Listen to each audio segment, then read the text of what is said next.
अच्छा भाई, बिस्मिल्लाहिर्रहमानिर्रहीम।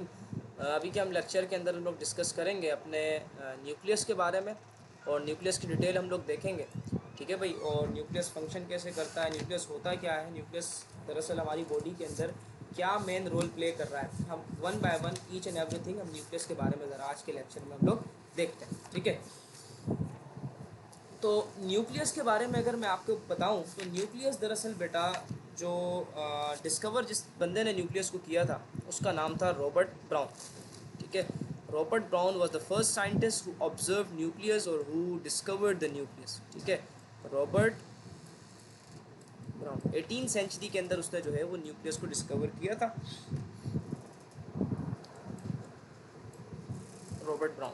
ठीक है भाई। रॉबर्ट ब्राउन ने जो है वो न्यूक्लियस के बारे में हमें बताया कि न्यूक्लियस नाम की भी कुछ चीज़ जो है वो पाई जाती है। अच्छा, इसके अलावा हम लोग अगर न्यूक्लियस की बात करें तो बेटा न्यूक्लियस दरअसल आपको पता है कि हमारी बॉडी का एक मेन, हमारे सेल का जो है वो मेन पार्ट है। It's not a cytoplasmic organelle, मैं आपको ये बता रहा हूँ, ये सेल का पार्ट है, सेल का अपना ऑर्गन है। नॉट अ साइटोप्लाज्म के अंदर पाया जाने वाला ऑर्गन, ये वो नहीं है। साइटोप्लाज्म में नहीं होता ये, इसको हम लोग साइटोप्लाज्मिक ऑर्गेनेली नहीं कहते, ये सबसे डिफरेंट होता है, अलग होता है। ठीक है। तो न्यूक्लियस दरअसल आपको जो है, दरअसल बेटा न्यूक्लियस के बारे में मैं चीज़ आपको बता दूं कि न्यूक्लियस इस स्फेरिकल इन शेप होता है। ज़्यादातर जो है वो आपको कैसा नज़र आएगा, स्फेरिकल भी नज़र आएगा, जैसे आपको अभी इस शेप के अंदर आपको इस इमेज में नज़र आ रहा है, बिल्कुल गोल सा स्फेरिकल शेप होती है इसकी। और स्फेरिकल शेप के साथ साथ एक और चीज़ जो आपने न्यूक्लियस के बारे में याद रखनी है वो ये याद रखनी है कि बेटा न्यूक्लियस को हम लोग दूसरे अल्फाज में ब्रेन ऑफ द सेल भी कहते हैं।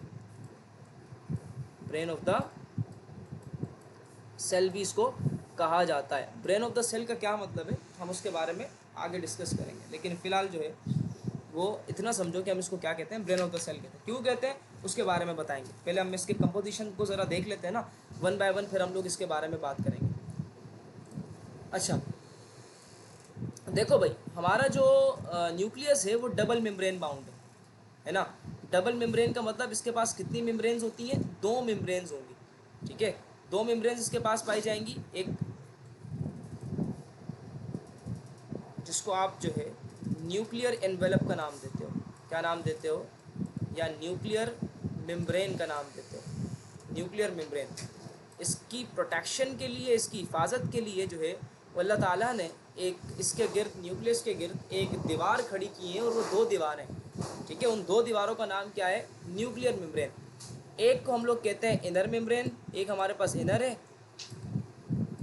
एक हमारे पास जो है वो आउटर है। इनर का क्या मतलब है, आउटर का क्या फंक्शन है, सारी चीज़ें हम लोग डिस्कस करते हैं।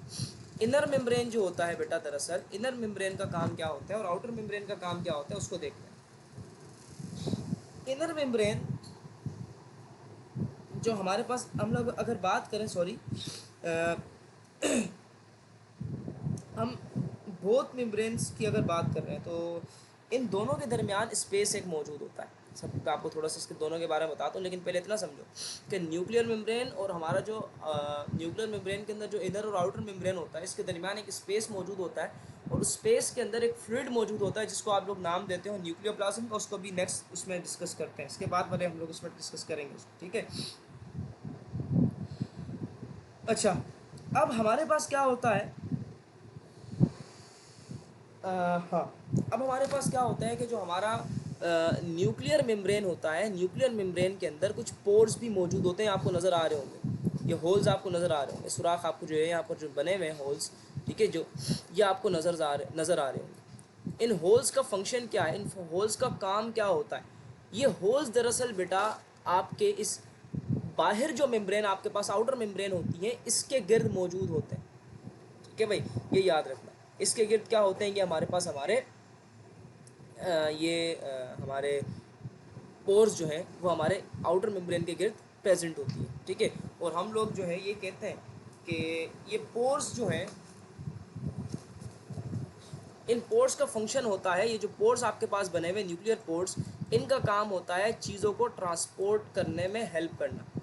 ये किस्म के दरवाजे हैं, यानी किसी चीज़ ने न्यूक्लियस के अंदर आना है, किसी चीज़ ने न्यूक्लियस से बाहर जाना है, तो ये आपको एक पाथ प्रोवाइड करेगा, याद रखिएगा बेटा कि ये हमारे पास दरअसल जो हमारा न्यूक्लियस होता है it's a semi permeable membrane, या ये सिलेक्टिव परमिएबल मेम्ब्रेन भी हम इसको कहते हैं। तो ये हर चीज़ को न्यूक्लियस अपने अंदर नहीं आने देता स्पोर्स की मदद से, ठीक है। कुछ मखसूस चीज़ें होती हैं जो स्पोर्स की मदद से बाहर जाती हैं, और कुछ स्पेसिफिक चीज़ें ऐसी होती हैं, मखसूस चीज़ें ऐसी होती हैं जो इसकी मदद से अंदर आती हैं, पोर्स की मदद से। ये हर चीज़ को अंदर आने नहीं देता, ठीक है। ये ऐसा नहीं है कि पोर्स बना तो हर चीज़ इसके अंदर आ जाएंगी, न्यूक्लियस के अंदर इनके ज़रिए दाखिल हो जाएगी, नहीं, ये हर चीज़ को रास्ता प्रोवाइड नहीं करते, ये बात याद रखिएगा। अच्छा, इसके अलावा ये तो था हमारा न्यूक्लियर मेम्ब्रेन, तो न्यूक्लियर मेम्ब्रेन की कंपोजिशन हमने पढ़ी। अब अगर हम लोग देखते हैं अपने न्यूक्लियोप्लाज्म को, कि अगर हम लोग बात करें न्यूक्लियोप्लाज्म का क्या मतलब होता है, जैसे हम लोगों ने साइटोप्लाज्म पढ़ा था वैसे ही हमारे पास होता है न्यूक्लियोप्लाज्म। तो न्यूक्लियोप्लाज्म किसे कहते हैं? तो न्यूक्लियोप्लाज्म हम लोग कहते हैं हमारे न्यूक्लियोप्लाज्म हम लोग कहते हैं बेटा हमारे न्यूक्लियस के लिक्विड को।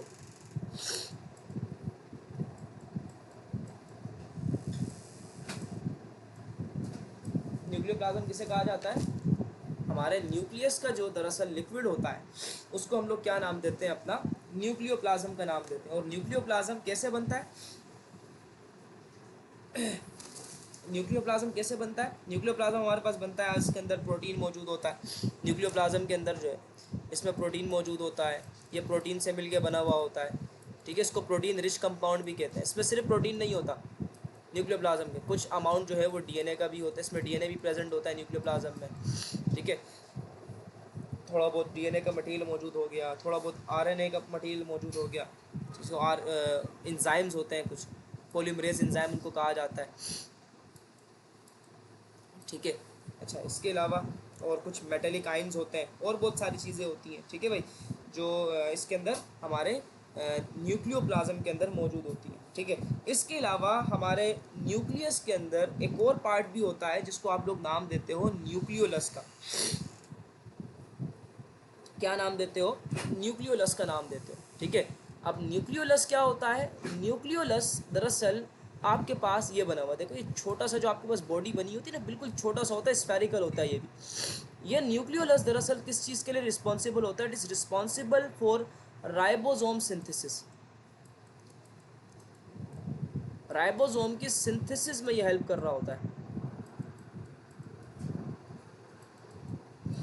ये बहुत बड़ा रोल प्ले करता है न्यूक्लियोलस जो होता है, ये न्यूक्लियस का ही पार्ट है, बात याद रखना, न्यूक्लियोलस, ठीक है। तो न्यूक्लियोलस राइबोसोम बनाने में हेल्प करेगा, राइबोसोम की प्रोडक्शन में क्या करेगा? ये हेल्प करेगा, ये बात याद रखना, ठीक है। तो इसके अलावा और इसमें हमारे पास क्रोमोसोम जो होता है वो भी पाया जाता है। खैर क्रोमोसोम के ऊपर तो एक अलग से वीडियो बनाएंगे, उसके ऊपर हम लोग डिस्कस करेंगे, उसका होल जो हमारे पास उसका स्ट्रक्चर है 1 बाय 1 हमको उनके बारे में डिस्कस करेंगे, ठीक है। तो अब बात हम लोग ये, न्यूक्लियस हमारा खत्म हो गया, अब बात हम लोग ये करते हैं कि हम why we called nucleus a brain of the cell. हम न्यूक्लियस को ब्रेन ऑफ द सेल क्यों कहते हैं? तो हमने इसकी वजह पढ़ी थी कि भाई न्यूक्लियस जो होता है वो हमारे सेल की जितनी भी एक्टिविटीज़ होती हैं, जो सेल जो भी फंक्शन परफॉर्म कर रहा होता है ये उनको कंट्रोल करता है। सेल ने डिवाइड होना है, सेल ने कोई फंक्शन परफॉर्म करना है, कुछ भी करना है, सेल के अंदर किसी चीज़ ने आना है, सेल से किसी चीज़ ने बाहर जाना है, सही है, सेल ने कब डिवाइड होना है, ये ईच एंड एवरीथिंग कौन डिसाइड करता है? आपका न्यूक्लियस डिसाइड करता है। और न्यूक्लियस इसलिए डिसाइड करेगा क्योंकि इसके अंदर क्या मौजूद होता है बेटा? डीएनए मौजूद होता है ना भाई। अगर सेल की एक्टिविटीज़ को हमारा कौन रेगुलेट करेगा? हमारा न्यूक्लियस रेगुलेट करेगा। और सेल ने डिवाइड कब होना है, ये सब कुछ होना है, ये भी कौन करता है बेटा? हमारा न्यूक्लियस रेगुलेट कर रहा होता है। इसीलिए हम लोग कहते हैं कि हमारा जो सेल है वो ब्रेन, हमारा जो न्यूक्लियस है वो ब्रेन ऑफ द सेल कहलाता है। जैसे हमारा ब्रेन है, हमारा ब्रेन हमारी होल बॉडी को कंट्रोल कर रहा होता है, चलना फिरना, देखना, उठना, बैठना, ईच एंड एवरीथिंग कौन कंट्रोल कर रहा होता है? हमारा ब्रेन। इसी तरीके से हमारा जो न्यूक्लियस होता है वो किसको कंट्रोल कर रहा होता है? हमारे सेल को कंट्रोल कर रहा होता है कि सेल ने कब कहाँ जाना है, क्या ट्रांसपोर्ट करना है, कब टूटना है, ये सब कौन बताएगा हमें? ये हमारा न्यूक्लियस डिसाइड करेगा। तो इसीलिए हम इसको क्या कहते हैं? हमारा ब्रेन ऑफ द सेल कहते हैं, ठीक है बेटा। यहीं तक रखते हैं, बाकी इंशाल्लाह नेक्स्ट लेक्चर के अंदर। Thank you.